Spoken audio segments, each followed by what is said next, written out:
നമ്മുടെ കേരളത്തിൽ ഒരു കാലത്ത് വളരെ സുലഭമായിരുന്ന മദ്യമായിരുന്നു ചാരായം. 1996 അന്നത്തെ മുഖ്യമന്ത്രിയായ AK ആന്റണിയാണ് സംസ്ഥാനത്ത് ചാരായം നിരോധിച്ചത്. പക്ഷേ ചാരായം മടങ്ങി വരാൻ പോവാണ്. എവിടെ, എങ്ങനെ എന്നല്ലേ? നമ്മുടെ മഹേഷ് ചന്ദ്രൻ കൃത്യമായി പറഞ്ഞു തരും ചാരായത്തിന്റെ പുനർജന്മത്തെക്കുറിച്ച്. വരുന്ന ഏപ്രിൽ മാസം 1-ാം തീയതി കേരളത്തിൽ ചാരായം നിരോധിച്ചിട്ട് 30 വർഷം പൂർത്തിയാകുന്നു. 30-ാം വാർഷിക ദിനത്തിൽ ചാരായം വീണ്ടും പുറത്തിറങ്ങുന്നു. അത് കേരളത്തിലല്ല, അങ്ങ് പോളണ്ടിൽ. നമുക്കൊപ്പം ചേരുന്നു മിഥുൻ മോഹൻ. മിഥുൻ, ഒരു മധുര പ്രതികാരം പോലെ ഈ വാർഷിക ദിനം 30 വർഷം തികയുമ്പോൾ, ചാരായം നിരോധിച്ച് 30 വർഷം തികയുമ്പോൾ പോളണ്ടിൽ ചാരായം പുറത്തിറക്കുന്നു. പ്രതികാരം എന്ന വാക്ക് ഉപയോഗിക്കണമെന്ന് എനിക്കറിയില്ല. പക്ഷേ ഒരു തെറ്റായ തീരുമാനം ആയിരുന്നു ചാരായ നിരോധനം എന്നാണ് ഞാൻ വിശ്വസിക്കുന്നത്. കേരളത്തിൽ അതിനുശേഷം ആരും കുടി നിർത്തിയിട്ടില്ല. കുടിക്കുന്ന ആളുകളുടെ എണ്ണം കൂടാനാണ് സാധ്യത. അതുപോലെ തന്നെ അതിനുവേണ്ടി ആളുകൾ ചെലവഴിക്കുന്ന പണം കൂടുതലാണ്. അപ്പോൾ മാത്രമല്ല, എന്നെ സംബന്ധിച്ചിടത്തോളം വ്യക്തിപരമായി എനിക്ക് ആ ചാരായ നിരോധനം എന്ന വാക്ക് കേൾക്കുമ്പോൾ ഓർമ്മ വരുന്നത് ആ നിരോധനത്തിൻ്റെ ഭാഗമായി തൊഴിൽ നഷ്ടപ്പെട്ട ധാരാളം ആളുകൾ, എൻ്റെ കുടുംബത്തിൽ ഉൾപ്പെടെയുള്ള ധാരാളം ആളുകളുടെ നിസ്സഹായാവസ്ഥയാണ്. അപ്പോൾ ഈ 30-ാം വാർഷികം വരുന്ന സമയത്ത് എനിക്ക് തോന്നി, എന്നാൽ എന്തായിരുന്നു അന്നത്തെ ചാരായം, ഇത് നിരോധിക്കേണ്ടിയിരുന്ന ഒരു ഉൽപ്പന്നമാണോ എന്നൊക്കെയുള്ളത് പുതിയ തലമുറയെ അറിയിക്കുക എന്നുള്ള ഒരു ആശയത്തിൽ നിന്നാണ് ഇങ്ങനെ ഒരു പ്രൊഡക്റ്റിലേക്ക് വന്നത്. അത് പഴയ 90 മില്ലി ആ കുപ്പി. അതെ. അപ്പോൾ സ്വാഭാവികമായിട്ടും എല്ലാം അതുപോലെ തന്നെ വരണമല്ലോ. അപ്പോൾ ആ പഴയ കുപ്പിയാണെങ്കിൽ ശരി, അന്നത്തെ ആൽക്കഹോൾ വോള്യം 33%, അതേ ഫ്ലേവറും അതുപോലെ തന്നെ നിലനിർത്താൻ വേണ്ടി പരമാവധി ഞങ്ങൾ ശ്രമിച്ചിട്ടുണ്ട്. മലയാളികൾ പലരെങ്കിലും നൊസ്റ്റാൾജി ആയിരിക്കും ചാരായം. അപ്പോൾ അത് സ്വാഭാവിക ചോദ്യം, കേരള വിപണിയിലേക്ക് ഇത് എത്താൻ സാധ്യതയുണ്ടോ?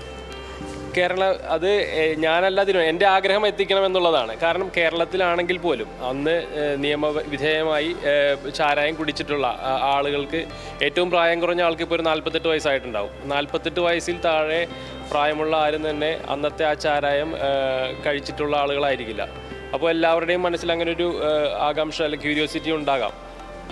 അപ്പോൾ എല്ലാവരും ചോദിക്കുന്ന ചോദ്യം ഇത് തന്നെയാണ്. അപ്പോൾ എന്നെ സംബന്ധിച്ചിടത്തോളം എനിക്കത് എല്ലാവരിലേക്ക് എത്തിക്കണം എന്നുള്ള ആഗ്രഹമുണ്ട്. പക്ഷേ എനിക്കറിയില്ല ഇവിടുത്തെ നിയമ സംവിധാനങ്ങളും സർക്കാരും എല്ലാം ഇതിനെങ്ങനെ കാണുന്നു എന്നുള്ളത്. പോളണ്ടിനെ കുറിച്ചൊന്നും മിണ്ടരുത്, ഒരക്ഷരം മിണ്ടരുതെന്നാണല്ലോ ശ്രീനിവാസൻ്റെ വാക്ക്.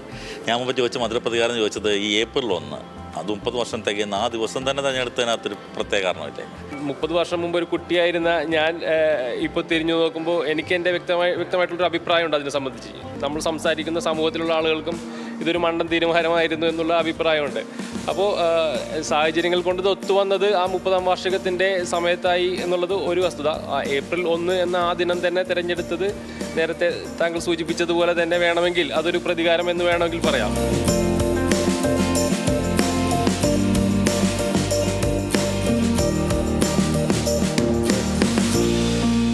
മദ്യവിമുക്തമായ കിനാശ്ശേരി അത്ര നടപ്പുള്ള കാര്യമല്ലെന്നാണ് ചാരായ നിരോധന ശേഷമുള്ള 3 പതിറ്റാണ്ട് നമുക്ക് പഠിപ്പിച്ചു തന്നത്.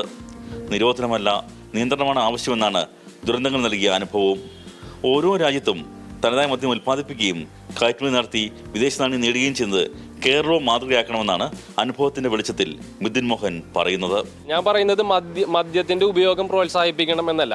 മദ്യത്തിന്റെ ഉപയോഗം നിയന്ത്രിക്കുന്നതിന് ആവശ്യമായ എല്ലാ നടപടികളും സർക്കാരോ അധികാരികളോ സ്വീകരിക്കട്ടെ. എന്നാൽ ഇത് ഉൽപ്പാദിപ്പിച്ച് വിദേശത്തേക്ക് കയറ്റി അയച്ച് ലോക വിപണിയിലേക്ക് നമ്മളുടേതായി നമുക്ക് കാണിക്കാനുള്ള, നമ്മളുടെ പൂർവികർ ആയിരക്കണക്കിന് വർഷങ്ങൾക്ക് മുമ്പേ ഉണ്ടാക്കിക്കൊണ്ടിരുന്ന ആ ഉൽപ്പന്നം അത് സംരക്ഷിക്കുകയും അത് ഉൽപ്പാദിപ്പിക്കുകയും അത് നമ്മളുടെ ആളുകൾക്ക് കൊടുക്കാനല്ല ഞാൻ പറയുന്നത്, അത് പുറത്ത് കൊണ്ടുപോയി വിറ്റ് നമ്മളുടെ രാജ്യത്തേക്ക് ഇൻകം കൊണ്ടുവരുന്ന ഒരു പ്രൊഡക്റ്റായി അതിനെ നിലനിർത്തിക്കൂടെ എന്നാണ് ഞാൻ ചോദിക്കുന്നത്.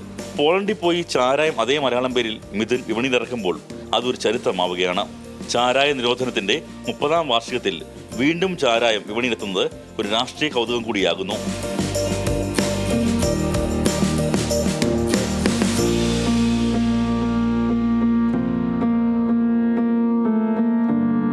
ക്യാമറമാൻ MG മഞ്ജുഷിനൊപ്പം മഹേഷ് ചന്ദ്രൻ, ന്യൂസ് മലയാളം, തിരുവനന്തപുരം.